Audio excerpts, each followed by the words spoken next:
चले वतन की ओर डाल के प्रेम की डोर। हम चले वतन की ओर डाल के प्रेम की डोर। बाबा खींच रहा है आज सहज ही अपनी ओर। हम चले वतन की ओर।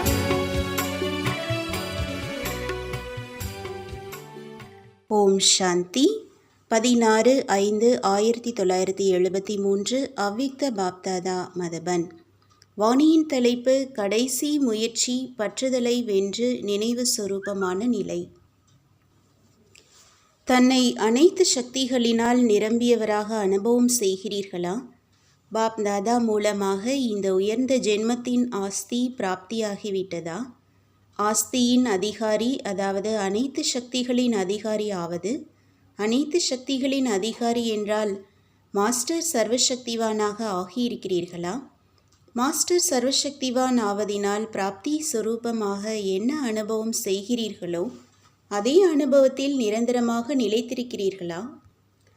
அல்லது இதில் இடைவெளி இருக்கிறதா?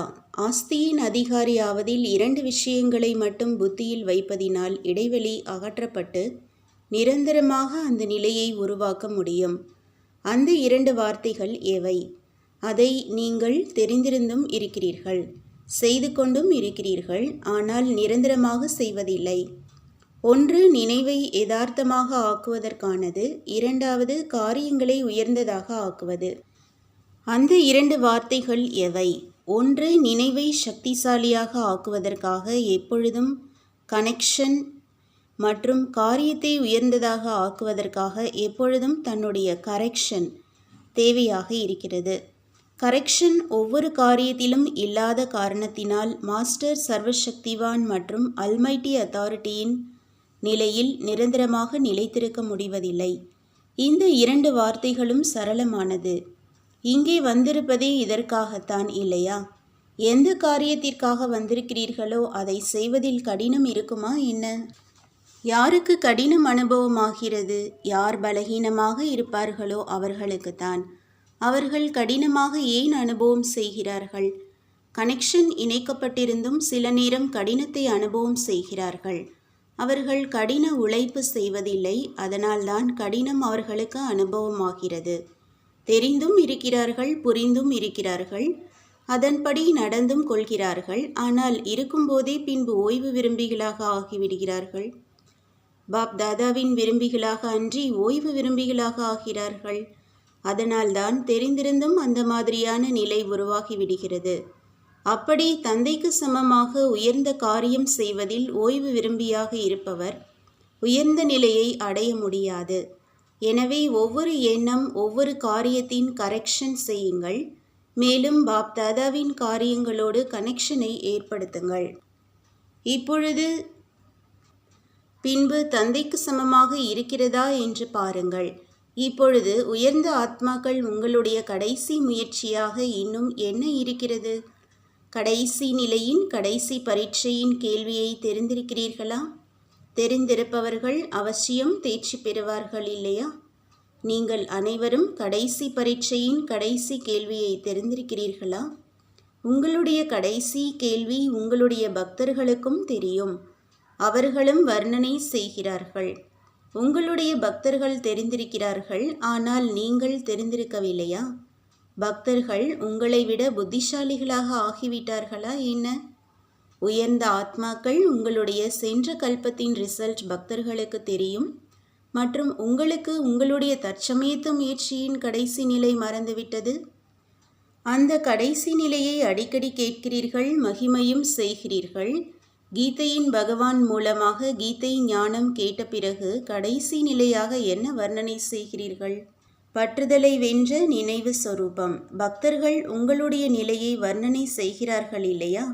அப்படி கடைசி பரீட்சையின் கேள்வியாக என்ன இருக்கிறது? நினைவு சொரூபமாக எந்த நிலை வரை ஆகியிருக்கிறீர்கள்? மேலும் பற்றுதலை வென்றவராக எதுவரை ஆகியிருக்கிறீர்கள்? இதுதான் கடைசி கேள்வி. இந்த கடைசி கேள்வியை முழுமையான முறையில் நடைமுறையில் செய்வதற்காக இந்த 2 வார்த்தைகளையே நடைமுறையில் கொண்டு வர வேண்டும். அப்படியானால் அனைவரும் கௌரவமாக தேர்ச்சி பெறுபவர்களாக ஆகிவிடுவீர்கள் இல்லையா? கடைசி முடிவுக்கு முன்பாகவே கேள்வி அறிவிக்கப்பட்டு கொண்டிருக்கிறது என்றாலும் 108 பேர்தான் வெளியாகிறார்கள். இவ்வளவு கடினமா என்ன? முதல் நாளிலிருந்தே இந்த கேள்வி கிடைக்கிறது. எந்த நாள் ஜென்மம் எடுத்தீர்களோ அந்த நாளிலேயே கடைசி கேள்வி சொல்லப்படுகிறது. சிரேஷ்ட ஆத்மாக்கள் நீங்கள் இப்பொழுது இங்கே அமர்ந்திருக்கிறீர்கள். நீங்களோ தேர்ச்சி பெறுபவர்கள்தான் இல்லையா? பாஸ் பெறுவதற்காக இந்த பாஸ் என்ற வார்த்தையை இன்னொரு அர்த்தத்தில் நடைமுறையில் கொண்டு வாருங்கள். என்னென்ன நடந்ததோ அது பாஸ் ஆகிவிட்டது, அதாவது கடந்து சென்று விட்டது. என்ன நடந்து முடிந்ததோ அதை ஒருவேளை கடந்து விட்டதே என்று நடந்து கொண்டீர்கள் என்றால் பாஸ் ஆக மாட்டீர்களா என்ன? இந்த பாஸ் வார்த்தையை ஹிந்தி மொழியில் உபயோகித்தீர்கள் என்றால் பாஸ் என்றால் உடன் இருப்பது. பாப் தாதாவின் உடன் இருக்கிறார்கள். இந்த ஒரு வார்த்தையை 3 ரூபங்களிலுமே நினைவில் வையுங்கள். பாஸ் ஆகிவிட்டது, பாஸ் இருக்க வேண்டும் மற்றும் பாஸ் ஆக வேண்டும். அதாவது கடந்து சென்று விட்டது, உடன் இருக்க வேண்டும் மற்றும் தேர்ச்சி பெற வேண்டும். அப்படியானால் ரிசல்ட்டாக என்ன வெளியாகும்? குழுவின் நினைவு சின்னமாக வெற்றி மாலை ரூபத்தில் மகிமை செய்யப்பட்டிருக்கிறது. அதே வெற்றி மாலையின் மணிகளாக ஆகிவிடுவார்கள். ஒருவேளை குழந்தைகளுக்கு எப்பொழுதும் தன்னுடன் இருப்பதற்கான, தன்னுடன் ஒவ்வொரு சரித்திரத்தையும் அனுபவம் செய்வதற்கான அழைப்பை பாப்தாதா கொடுக்கிறார் என்றால் அந்த மாதிரி உயர்ந்த அழைப்பை ஏற்றுக்கொள்வதில்லையா என்ன? முழு கல்பத்திலும் ஆத்மாக்களுக்கு உயர்ந்த ஆத்மா மூலமாக, சாதாரண ஆத்மா மூலமாக பலவிதமான அழைப்பு கிடைத்து கொண்டே இருந்தது. ஆனால் இந்த அழைப்பு இப்பொழுது இல்லையேல்? ஒரு பொழுதும் இல்லை. அழைப்பை ஏற்றுக்கொள்வது என்றால் தன்னைத்தானே தந்தையுடன் வைத்து கொள்வது. இது கடினமா என்ன? அழைப்பின் மேல் தன்னை மட்டும் கொண்டு செல்ல வேண்டியதாக இருக்கிறது. மற்ற அனைத்தும் அழைப்பு கொடுப்பவரின் பொறுப்பாகிவிட்டது. அப்படி தன்னைத்தானே தந்தையிடம் கொண்டு செல்வது, அதாவது புத்தியால் தந்தையிடம் இருப்பது, இதில் என்ன கடினம் இருக்கிறது? ஒருவேளை இன்றைய உலகில் ஏதாவது சாதாரண நபருக்கு ஜனாதிபதி இன்றிலிருந்து நீங்கள் என்னுடன் இருக்க வேண்டும் என்ற அழைப்பு கொடுக்கிறார் என்றால் என்ன செய்வீர்கள்? துணிந்து விட மாட்டார்களா? மேலும் அவரே ஆர்வத்தோடு அழைக்கிறார் என்றால் அவர் என்ன செய்வார்கள்? காலம் தாழ்த்துவீர்களா? அப்படி தந்தையின் அழைப்பை ஏன் இப்பொழுதும் ஏற்றுக்கொள்வதில்லை? ஏதாவது இழுக்கக்கூடிய கயிறுகள் இருக்கின்றனவா? குழந்தைகள் சக்திசாலிகளா அல்லது தந்தையா? சக்திசாலியிலும் சக்திசாலி யார்? யாராவது எவ்வளவுதான் சக்திசாலியாக இருந்தாலும் அவரிடமிருந்து பிராப்தியாக என்ன இருக்கிறது? பிராப்தியின் அனுபவி சுரூபத்தின் ஆதாரத்தில் அந்த கவர்ச்சியில் கவரப்படுவது, இது பிராமண ஆத்மாக்களுக்கு அழகாக இருக்கிறதா என்ன? பிராமண ஆத்மாக்களுக்காக மற்றும் உயர்ந்த ஆத்மாக்களுக்காக பிரபாவத்தை ஏற்படுத்தும் மாயாவும் எந்த ரூபத்தில் தென்படுகிறது? காகித புலியாக அனுபவமாகிறது. உங்களில் யார் அந்த பிரபாவசாலி மாயா எங்களை பொறுத்தவரை காகிதம், அதாவது பொம்மை என்று நினைக்கிறீர்களோ அவர்கள் கையை உயர்த்துங்கள். மாயாவை காகித புலியாக ஆக்கவில்லையா என்ன? அது உயிரற்றதாக இன்னும் ஆகவில்லையா என்ன? யார் அவரை அதாவது காகித புலியின் அலங்கரித்து உருவாக்குகிறாரோ அவர் பயப்பட மாட்டார். ஆனால் மற்றவர்கள் பயப்பட முடியும். இப்பொழுது அதில் உயிர் இருக்கிறதா என்ன? எப்பொழுதாவது உயிருள்ளதாக ஆகிவிடுகிறதா என்ன? இப்பொழுது அதை மயக்கமடைய செய்யவில்லையா? மயக்கம் அடைந்து விட்டதா அல்லது இன்னும் உயிரோடு இருக்கிறதா? மயக்கமடைய செய்தீர்களா? உங்களை பொறுத்தவரை இறந்து விட்டதா? எந்த நிலை வரை இருக்கிறது? இறந்து விட்டதா, எரிந்து விட்டதா அல்லது மயக்கமடைந்து இருக்கிறதா? 3 நிலைகள் இருக்கின்றன.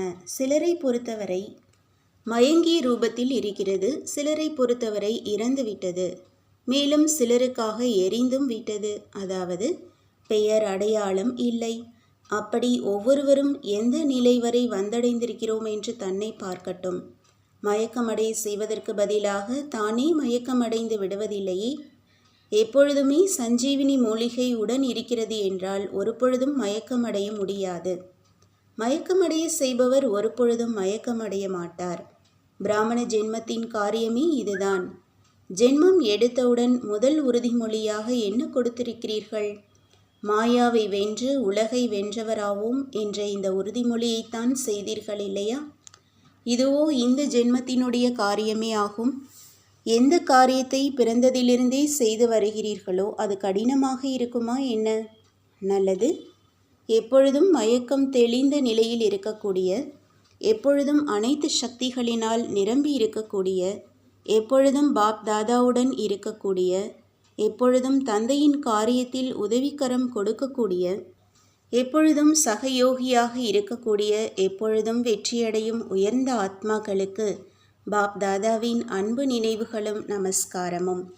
பார்ட்டியுடன் சந்திப்பு. இது பாப் தாதாவிற்காக பூச்செண்டு பார்ட்டியாகும். இதில் நான் எந்த மாதிரியான மலராக இருக்கிறேன், ரோஜாவாகவா அல்லது மல்லிகையா என்று பார்க்க வேண்டும். ஒவ்வொன்றின் விசேஷத்தையோ நீங்கள் தெரிந்திருக்கிறீர்கள் இல்லையா? தாமரை மற்றும் ரோஜாவில் என்ன வித்தியாசம் இருக்கிறது? தாமரை மலர் அதிசயம் செய்வதில் முதன்மையாக இருக்கிறது. அனுபவம் செய்விப்பதில் ரோஜா மலர் இருக்கிறது. இங்கு பாப்தாதா அவரே மலர்களில் அனைத்து விசேஷங்களை நிரப்பிக் கொண்டிருக்கிறார். அறிவியலை சேர்ந்தவர்களும் ஒன்றிலிருந்து அநேக பொருட்களை உருவாக்குகிறார்கள் இல்லையா? அதை எங்கிருந்து கற்றுக்கொண்டார்கள்? இங்கு ஒவ்வொருவரில் அநேக விதமான மலர்களின் சாறை நிரப்ப வேண்டும். உன்னுடைய வழி செயல் உனக்குத்தான் தெரியும் என்ற மகிமை இருக்கிறது.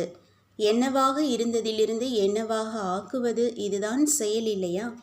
ஒவ்வொருவரில் அனைத்து சாறையும் நிரப்பிவிடுவது, அனைத்து மலர்களில் என்னென்ன விசேஷங்கள் இருக்கின்றனவோ அவற்றின் அனைத்து மலர்களின் விசேஷத்தை நிரப்புவது, அப்பொழுதுதான் அனைத்து குணங்கள் நிரம்பியவராக ஆகுவது. இதுதான் தந்தைக்கு பிடித்தமாக இருக்கிறது என்று கூறப்படுகிறது. பகவானும் தோட்டத்தை பார்த்து மகிழ்ச்சி அடைகிறார். எங்கு பார்த்தாலும் என்ன கேட்டாலும் மேலும் என்ன சொன்னாலும் அதில் விசேஷம் இருக்கிறது. தன்னுள் ஒவ்வொரு விஷயத்தின் விசேஷத்தை நிரப்புங்கள். எப்பொழுது ஒவ்வொரு விஷயத்திலும் விசேஷத்தை நிரப்புவீர்கள் என்றால் என்ன ஆகிவிடுவீர்கள்? விசேஷ ஆத்மா ஒரு பொழுதும் சேற்றில் மாட்டிக்கொள்ளாது, எப்பொழுதும் மலர்ந்திருக்கும். நிச்சய புத்தியை ஒவ்வொரு விஷயத்தில் நிச்சயமுடையவராக ஆக வேண்டும். புத்திசாலி தந்தையின் குழந்தைகள் நீங்கள். யார் பலவிதமான ரூபமுடையவராக எப்படி ஆவது என்று தெரிந்திருக்கிறாரோ அவர் ஒவ்வொரு விஷயத்திலும் வெற்றி அடைபவராக இருப்பார். நல்லது. வரதானம். செய்பவர் செய்விப்பவரின் நினைவு மூலமாக சகயோகத்தை அனுபவம் செய்யக்கூடிய வெற்றி அடைபவர் ஆகுங்கள். எந்த காரியத்தை செய்து கொண்டிருந்தாலும் இந்த காரியத்தின் பொறுப்பாளராக ஆக்கும் முதுகெலும்பாக யார் இருக்கிறார் என்ற நினைவு எப்பொழுதும் இருக்கட்டும். முதுகெலும்பு இல்லாமல் எந்த காரியத்திலும் வெற்றி கிடைக்க முடியாது. எனவே எந்த காரியத்தை செய்து கொண்டிருந்தாலும் நான் ஒரு கருவியாவேன், செய்விப்பவர் சுயம் அனைத்து சக்திகள் நிறைந்த தந்தை ஆவார் என்று இதை மட்டும் நினைவில் வைத்து கொள்ளுங்கள்.